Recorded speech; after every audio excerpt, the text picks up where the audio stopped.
বাবার বয়সী চাচা দেখেন কি বলে, আসুন আমরা শুনি।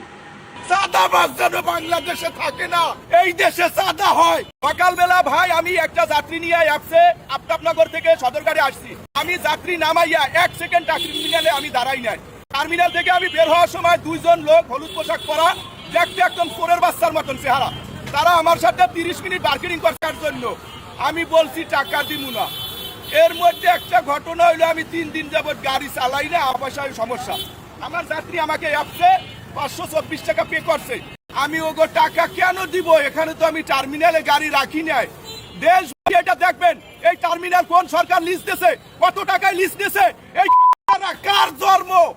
ওদেরকে একটু এই দেশ যেন দেখে, ওদেরকে মুসিরছে খারাপ সে খারাপ দেখায়। এবং আমি ভবিষ্যতে এই দেশে চাই কোনো চাঁদাবাজ যেন থাকে না এই দেশে। এভাবেই কি চলবে দেশ? আসুন চাঁদাবাজদেরকে রুখে দেই, সুন্দর একটি দেশ গড়ি। আমার সোনার বাংলা, আমি তোমায় ভালোবাসি, নিজে পরিবর্তন হই, অন্যজনকে পরিবর্তন হওয়ার কথা বলি।